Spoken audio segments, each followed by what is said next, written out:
The only Stephen A. Smith What's up? made his way. What's going on? What's First up? Take is 12 minutes away across the hall, and the world wants to know. Give us a little taste, a little preview of what you will say about the Cowboys this morning on First Take and your impressions of their win last night. Well, first of all, I mean, they do deserve a whole bunch of credit. Did you not see that? Did you not see them beat the Giants? Wow. Oh, my goodness. Did you see it? Stop the presses. They actually beat the New York Giants. I mean, after all, they couldn't beat the Jets. At least you could beat the Giants, right? But I'm just saying. I mean, you know, they got it done. And I'm just so touched. I mean, did you see Dak Prescott throw that touchdown pass to Amari Cooper? Did you see Amari Cooper burn a rookie who didn't know that they were in zone coverage? I mean, actually, they were in man, and he was in zone. Did you see that? Yep. Now, here's the question. Do you really think that's going to happen against Green Bay, New Orleans, San Francisco? No. Did you see Zeke run the route? I saw that. I was going to bring that up. Oh, okay. Bring it up. He did have 139 yards rushing. Bring it up. Last time we saw Ezekiel Elliott in a playoff game, what did he rush for? I thought it was 47 yards. I remember, because I was there. See, while you were chilling in Baton Rouge or wherever it was,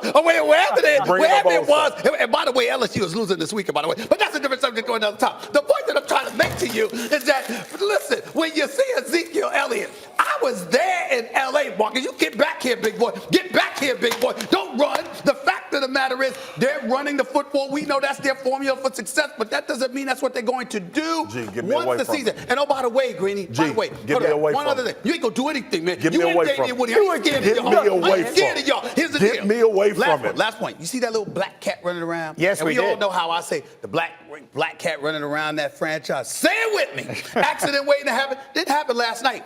But it's an indication that that black cat came as a favor to me to show up, to give y'all an indication.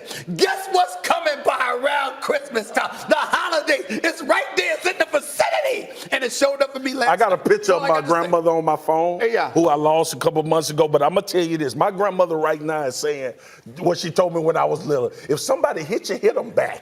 All right? And that's what's about to happen to this guy right here. Here's why. I'm going to call an audible right now for the people back in Bristol who are producing this show. Why you had to say LSU? This man is on edge about LSU, Alabama. He need to be on edge. Okay, let's talk. What? Here, let me tell you, what I need to be on edge practice is showing up because if he plays, it's no rap. Last time I checked, you had Alabama 1 through 5. What you was saying? Alabama.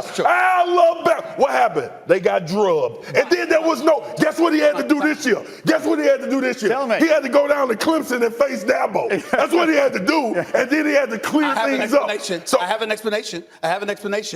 That is true. I did have to go down to Clemson and give an apology. Yeah, you did. To Dabo Sweet and the crew. They deserved it. And I will expect one Monday. But let me say this. When I said Alabama 5, 4, 3, 2, 1, like Dabo said, that was in the middle of the season. They didn't make me a liar until the national championship game. Whereas with your LSU Tigers, we are applauding them because finally, for the first time in about a decade, they are actually relevant with the chance to upend Alabama. But it won't happen. Relevant? Tua, if he plays he's playing Saturday, y'all are getting taken out. You think you're going to go to Tuscaloosa? Listen, you say it with me.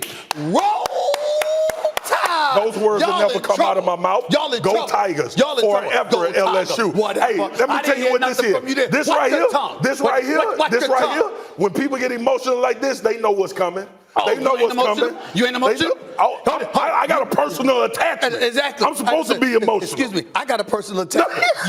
you and Ryan Clark always showing up on First Take talking that LSU He got his Crimson Tide tie on today, too. He knew what he was doing. It's smooth. He knew what he was doing. I will tell you. Don't I look smooth right now? We good with the Cowboys, but don't talk about the LSU Tigers. The funniest moment of my morning was the voice in my ear that just said, try and get it to L in 30 seconds if you can. But I can because Stephen A. has to go do his show. That's right. First Take starts in 8 minutes. But are you Thank you, my friend. I'm fine. Because your Jets are atrocious. I hadn't heard. Uncalled for. Gase needs to go. What are you doing this morning? Horrible. Agree, but an uncalled for shot right at the end Adam Gase? No, at Greeny. Oh, I was going to say, because Adam Gase deserves it. I mean, the only thing I'm proud of is that he didn't look high after the game because he looked high when he was introduced as the coach of the Jets. I mean, what the hell's going on? All right, we got to let Somebody got to say it. Somebody got to say it. I'm sick of it. Sports Center on Wednesday nights with Stephen A. Stop talking to me, live Grandma. from Houston. Get up! Stop talking to me. Get up! Thank you, Stephen A. Jeff Van Gundy will be on with him on Wednesday night. He'll be live. Stephen A. Smith, Sports Center, presented by Mountain Dew, live from Houston. It all leads up to Warriors-Rockets on ESPN. All right, Elle, make some sense of that. Yeah, in the interest of balance, I'm going to whisper this next segment. Anthony Davis has been dominant early and was just named Western Conference Player of the Week. But he's a free agent this summer, which means everyone, including his children, are asking him about where he might play next year. And listen to what he had the nerve to say. Obviously, it's nothing like playing at home. I don't know. I am a free agent next year, but what does that mean? Next question. We'll see. Young man, right responsibility. One of the best basketball players ever. I mean, you look at, the history, all the guys we got, and that made the league, and even the guys that didn't make the league, They say New York, but it's not even close. If this was Twitter, there'd just be a whole bunch of emoji eyes. Like, I'm sorry, say what? Should we be panicking? Should we be panicking that he's going to bowl and not buy our Lakers uniforms?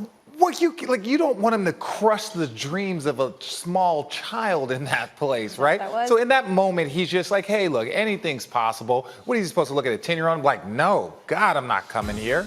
Can't do that to a little kid. But Bill, is to that point, there used to be a time where, no matter how you actually felt, you would say that I want to stay and will be staying with the current franchise that pays me. This idea that all of a sudden they're kind of calling their shots. How do you feel about the strategy? Well, they've earned it. I mean, if you want to lock him in, then sign him to a longer-term contract. I mean, that's the way the game is. There's so much money in it now, and he's one of, if not the best player, he's one of the best players in the NBA. So he should be able to do that. Guys are betting on themselves now, and they're winning.